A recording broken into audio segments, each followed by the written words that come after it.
नमस्कार मंडळी, मी वरद विजय चव्हाण तुम्हा सगळ्यांचं स्वागत करत आहे. मंडळी, संत ज्ञानेश्वरांची मुक्ताई हा सिनेमा आज फायनली मल्टिपल डिलेज नंतर रिलीज झालेला आहे. जर मी चुकत नसेल तर आय थिंक हा मागच्या वर्षी येणार होता बहुतेक, बट काही कारणांमुळे तो आज फायनली रिलीज झाला बाबा. आणि तसंच काही कारणांमुळे जसा हा सिनेमा रिलीज झाला तसंच काही कारणांमुळे छत्रपती शिवाजी महाराजांवर 8 सिनेमे करता करता अचानक एक टर्न या सिनेमाच्या डिरेक्टरनी घेतलेला आहे. आणि तो टर्न योग्य दिशेला झालेला आहे का, चला तर या व्हिडिओमध्ये एकदा बघून घेऊया. मंडळी, जवळजवळ 2.5 तासाचा हा सिनेमा आहे. आय थिंक इंटरव्हल आणि सगळं धरून तुमचे 2.5-3 तास सिनेमागृहात जातील नक्की. हॉर्नसाठी माफी. पण आत्ताच्या प्रेक्षकांची मेंटॅलिटी बघता त्यांना सध्या ज्या जॉनरचे सिनेमे आवडत आहेत त्यांना परत या जॉनरकडे खेचणं म्हणजे एक वारकरी संप्रदाय सोडून तर हे एक मोठा टास्क या फिल्म मेकर्सच्या हातात नक्कीच होता. आणि सिनेमा बघून झाल्यानंतर मी हे म्हणू शकतो की त्या टास्कमध्ये ते पूर्णपणे यशस्वी झालेले आहेत. फक्त आता प्रेक्षकांना थिएटर पर्यंत आणण्याची गरज आहे. एकदा का ते थिएटरला आले आणि एकदा सिनेमा सुरू झाल्यावर ते आपसुकच नॉस्टॅल्जिया इफेक्टमध्ये जातील आणि नो डाऊट त्यांना हा सिनेमा स्टार्ट टू एंड नक्कीच खूप इम्प्रेस करेल.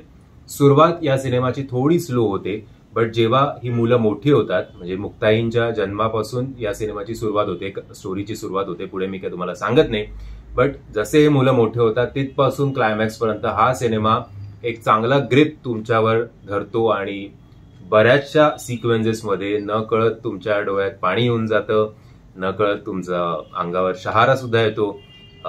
सगळ्या कविता सुद्धा उत्तम ठिकाणी पेरलेल्या आहेत.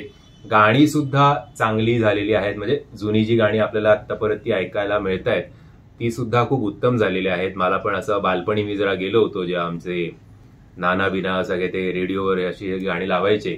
सो ते बघून आणि त्या नॉस्टॅल्जिया इफेक्टमध्ये जाऊन सुद्धा पुन्हा बरं वाटलं. जसं मी म्हटल्याप्रमाणे की सुरुवात याची स्लो आहे, तो सुरुवातीचा जो पार्ट आहे तो कदाचित तुम्हाला थोडं अति मेलोड्रामॅटिक वाटेल सुद्धा किंवा थोडं डेली सोप टाईप वाटेल. बट नंतर जो ग्रिप हा सिनेमा घेतो त्याला कुठल्याही प्रकारचा तोड नाही असं शेवटी म्हणावं लागतं. स्क्रिप्ट वाईज बघायला गेलं तर उत्तम झालेलं आहे आणि सिनेमॅटोग्राफी मला ओके वाटली. तेवढंच एक जरा खटकलं. बाकी आता प्रत्येक मुंबई आणि जरा पुण्याला प्रत्येकी थिएटरमध्ये 2 किंवा 3 शोज आहेत.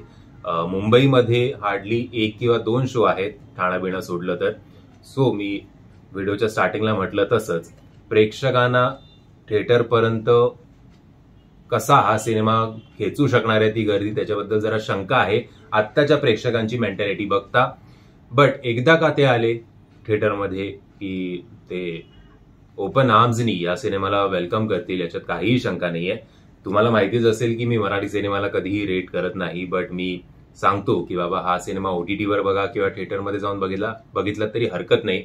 पण या सिनेमाच्या बाबतीत मी तुम्हाला एक विनंती करू इच्छितो की न विसरता आवर्जून ते IPL BPL सगळं गेलं खड्ड्यात किंवा तो केसरी आलाय तो सुद्धा नंतर बघितलं तरी चालेल. अजून एक मराठी सिनेमा आहे त्याच्यात मग तुम्ही बाबा चूज करा तुम्हाला कुठला बघायचा आहे तो.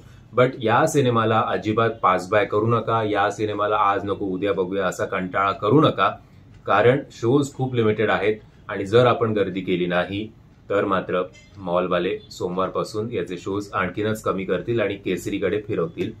सो बघा बाबा, एक चांगला बऱ्याच काळानंतर एक चांगला पॅकेजवाला सिनेमा मराठीमध्ये आलेला आहे, तो मिस करू नका. एवढंच मी तुम्हाला व्हिडिओच्या शेवटी म्हणू शकतो.